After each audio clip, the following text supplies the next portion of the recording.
Tuwing naririnig natin ang usapan tungkol sa pera, business at mga ari-arian, lagi natin naririnig ang salitang assets. Pero ano nga ba ito? Ayon sa librong Rich Dad Poor Dad ni Robert Kiyosaki, ang asset ay ang mga bagay na kumikita ng pera para sa iyo o things that puts money into your pocket.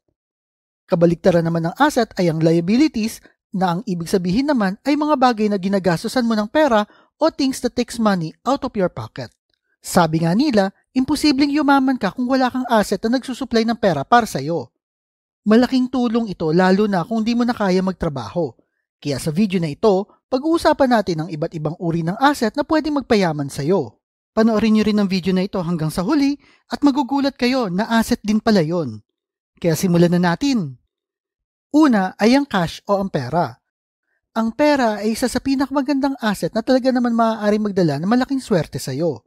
Pamilyar ka naman siguro sa sistema ng pagpapautang, kung saan ang isang tao ay maaaring humiram sa iyo ng pera sa anumang halaga at pag-uusapan nyo kung gaano kalaki ang ipapatong na porsyento upang magkaroon ng tubo ang perang pinautang mo. Mag-ingat nga lang kung sino ang iyong pinapautang dahil hindi naman lahat ay masasabi natin magbabayad sa iyo ng buo. Kaya kapag masyado malaki na ang hiniram sa iyo, matuto ka mag-isip at kumilatis. At may ilang tips akong ginawa bago ka magpautang at makikita niyo yung link sa baba ng videong ito. Ang pangalawa ay ang real estate. Ang real estate ay isa sa pinakamatunog na naririnig natin tuwing napupunta ang usapan tungkol sa business o assets. Pero ano nga ba ang real estate? Ang real estate ay maaaring lupa, bahay o commercial space na iyong pag-aari at maaari mo itong parentahan sa ibang tao. Halimbawa na lamang nito ay kung meron kang lupa sa iyong probinsya na hindi mo ginagamit, pwede mong parentahan ng parte ng lupa mo sa mga magsasaka, kapalit nito ay makakakuha ka ng porsyento ng kanilang ani bilang kabayaran sa pag-upa nila sa lupa mo. O di kaya naman ay nagmamay-ari ka ng bahay, apartment o condominiums na hindi mo ginagamit kung saan ay pwede mo ring iparenta kapalit ng buwan ng renta. Ang pangatlo ay ang stocks. Dati kapag sinabing stocks, ang akala ng karamihan ay pangmayayaman lang ito. Sa pagbili kasi ng mga stocks mula sa malalaking business ng bansa, ay nagkakaroon ng access ang mga simpleng tao na nagsusumikap na makapag-invest at magkaroon ng pagkakataon na magmay-ari ng ilang porsyento o shares ng isang malaking kumpanya. Pero bago mo pasukin ang investment na ito, kailangan mo munang alamin ang pasikot-sikot nito lalo na sa larangan ng pakikipagpalitan o trading. Dahil alam mo dapat kung kailan ibebenta ang mga shares na hawak mo o kung kailan mo bibilhin ang mga stocks mula sa ibang shareholders.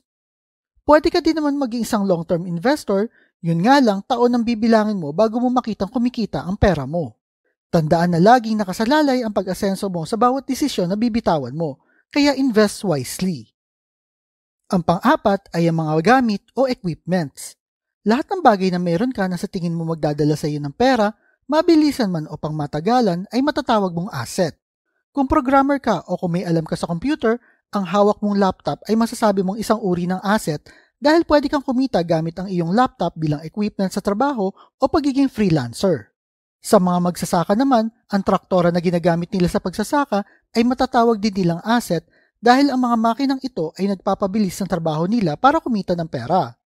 Kung tricycle driver ka naman, ang minamaneho mo ay matatawag mo ding asset dahil bawat pasada ng iyong motor ay may kinikita ka. O kaya naman yung mga camera ng mga photographers o videographers na may ituturing ding asset dahil dito ay kumikita sila ng pera. Tandaan na ang mga gamit na meron ka, maliit man o malaki, basta nakakapagbigay sa iyo ng pera ay matatawag itong asset. Ang panglima ay ang trademark. Ang trademark ay isa sa pinaka-importanteng parte ng business dahil dito ay madaling nakikilala ng mga tao ang isang bagay o produkto. Ito rin yung nagbibigay ng proteksyon sa iyong simbolo, logo o catchphrase na ikaw mismo ang lumikha. For example nito ay ang Jollibee na ang trademark na catchphrase nila ay langhap sarap o bida ang sarap. O sa Sogo Hotel naman na so clean so good. Ganon din sa ibang kumpanya. Meron silang kanya-kanyang trademark mula sa logo, catchphrase at iba pang palatandaan ng kanilang negosyo. At kung sakali nakapag-establish ka ng sarili mong trademark at merong nanghiram sa iyo ng iyong logo, simbolo o catchphrase, ay maaari mo silang pagbayarin sa bawat pagsasapubliko o paggamit nito. Ang pang-anim, ang mga tao o empleyado. Ang mga negosyong nakikita natin ay nagmula sa malilikot na idea ng ilang tao na siyang pinalago ng mga tao na nakapaligid sa kanila at kumukuha pa sila ng karagdagang tao para i-establish ang business na pinaniniwalaan nilang lalago. Palagi nga nating naririnig yung, "Why should we hire you?" sa mga job interview. Natural lamang ito dahil gusto nilang kumuha ng tao na magkakaroon ng ambag sa kumpanya. At dahil kinuha kanila bilang potential asset ng kumpanya, ay kailangan nila makasiguro na ang taong kinuha nila ay makakapagdala ng magandang idea at makakatulong pa sa pagpapalaki ng kumpanya nila. Ang pangpito, social media followers. Ang social media ay nagbibigay ng bagong oportunidad sa mga tao na magkaroon ng iba't ibang uri ng asset at dapat natin itong bigyan ng pansin. Marami sa ating mga kababayan ang nagiging kilala at yumayaman dahil na rin sa pagiging nilang social media influencer, lalo na sa platform na TikTok. Sa pamamagitan ng pagkuha ng atensyon mula sa kanilang mga followers, nagkakaroon sila ng pagkakakitaan tulad na rin ng mga artista sa pelikula. Sinabi ko nga sa isa kong video na ang attention ay ang bagong currency ngayon. Money goes where attention flows. Bukod sa pagkuha ng atensyon, nagbibigay sa kanila ng pagkakataon rin na ipromote ang iba't ibang uri ng produkto at affiliates. Sa ganitong paraan, ang social media ay hindi lamang nagbibigay ng pagkakakitaan, kundi rin nagbubukas ng mga pinto para sa mga bagong oportunidad na kumita ng pera. Ang pangwalo, copyrights tulad ng libro, kanta, information o contents. Kung mahilig ka magsulat o gumawa ng content, tiyak na magiging magandang investment ito para sa iyo sa hinaharap. Isang magandang halimbawa dito ay ang pagsusulat ng libro. Kahit isang beses mo lang ito isulat, maaari mo naman itong iprint na maraming beses at ibenta sa maraming tao. At sa bawat kopya na mabebenta mo, ay patuloy ka pa rin kikita sa pamamagitan ng royalties. Ang isang halimbawa dito ay si J.K. Rowling, yung author ng Harry Potter series. Ang kanyang libro ay patuloy na nagbibigay sa kanya ng royalty fee sa bawat kopya na kanya nabebenta. Bukod pa dito, ang mga libro niya ay ginawa pang isang pelikula na nagbibigay pa sa kanya ng iba pang paraan para kumita sa pamamagitan ng royalties. Sa ganitong paraan, ang pagsusulat ng libro ay hindi lamang nagbibigay ng potensyal na kita sa kasalukuyan, kundi pati na rin sa hinaharap, na nagbibigay daan sa patuloy na pagkita mula sa iyong trabaho na isang beses mo lang ginawa. Ang pangsyam, ginto o tinatawag na God's money. Ito ay tinuturing na isang magandang asset dahil na rin sa ilang katangian nito. Una, ang ginto ay mayroong intrinsic value. Ang ibig sabihin, ito ay mahalagang metal na ginagamit sa industriya ng fashion at electronics. Ang pangalawa, ang ginto ay isang tangible asset na hindi naapektuhan ng inflation o pagbagsak ng ekonomiya. Kaya ito ay maaaring maging magandang protection laban sa pagbaba ng halaga ng pera. Ang pangatlo, ang ginto ay mayroong long-term growth value o patuloy itong tumataas ang value over time, na nagpapakita na pagiging isang magandang investment vehicle para sa mga nagbabalak magtago ng kanilang yaman.